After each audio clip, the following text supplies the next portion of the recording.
hukumnya kotoran kucing atau air kencing kucing, dan pipis kucing dan kotorannya.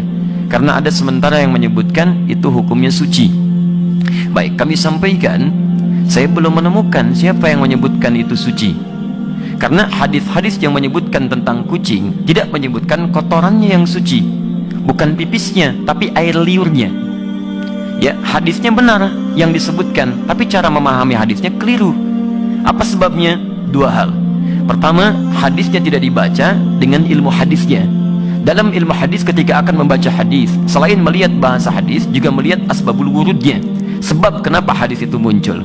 Antum lacak lagi tentang hadis kucing itu yang sekarang marak dibincangkan, itu setidaknya ada di Abu Daud nomor hadis 75, di An-Nasai nomor hadis 68, di At-Tirmidzi nomor hadis 92. Ketika disebutkan seluruhnya, itu merujuk pada sahabat Qatadah radhiyallahu taala anhu. Gimana kisahnya? Kisahnya ketika beliau berkunjung ke rumah anaknya, kemudian akan berwudu, menantunya melihat akan berwudu, air yang digunakan dijilat oleh kucing sebelumnya. Begitu dijilat, tetap air wudu itu digunakan oleh beliau. Menantunya bengong. Kata beliau, kenapa engkau bengong seperti itu? Maka dijelaskanlah oleh beliau, keluarlah kalimat itu, innaha laisat binajasin wa hiya minat tawafina alaikum. Saya pernah mendengar Rasulullah SAW pernah bersabda, ya, air liur kucing itu tidak najis. Yang disebut air liurnya, bukan kotorannya. Itu tidak najis, karena kucing itu hewan-hewan yang sering hadir di sekitaran kita. Baik, dari mana tahu itu menunjuk pada air liur? Baca hadis 76-nya di riwayat Abu Daud. Ya, di situ ada riwayat dari Sayyidah Aisyah radhiyallahu taala anha menyebutkan, karena Rasulullah SAW di riwayatnya, raaitu Rasulullah SAW, saya pernah melihat Rasulullah SAW yatawaddau bifadlih.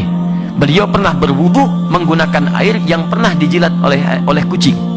Jadi berbicara tentang air liurnya, bukan berbicara tentang kotorannya.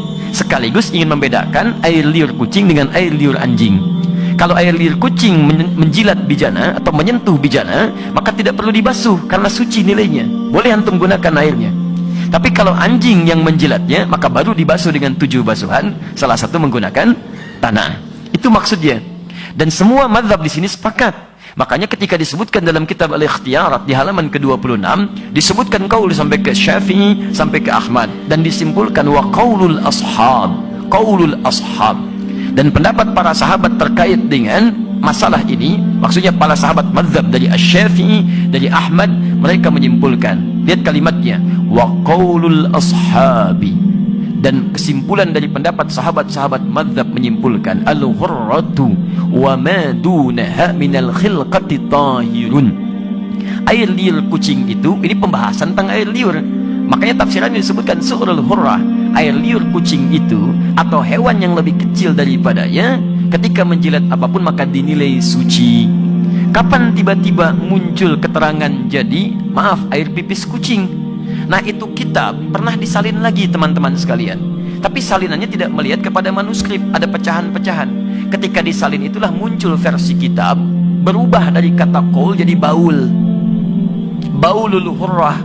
Asalnya qaulul ashab fil hurrati. Qaulul ashabnya hilang jadi baulul hurrah. Baul itu artinya air pipis. Maka berubah terjemahan. Air pipisnya kucing itu suci. Dari sini bencana mulai muncul.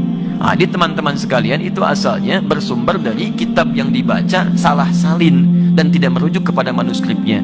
Dan nggak apa-apa, kan namanya manusia. Manusia itu kan bukan malaikat. Kalau malaikat itu tidak kenal salah, lawannya setan. Setan tidak kenal benar. Malaikat disebutkan 88 kali di Quran, setan 88 kali di Quran. Ya, saya bukan malaikat. Jadi kalau saya salah wajar, artinya saya manusia. Antum bukan setan. Ya, jadi kalau antum maaf ya ada pernah berbuat salah, wajar, karena setan tidak pernah kenal benar.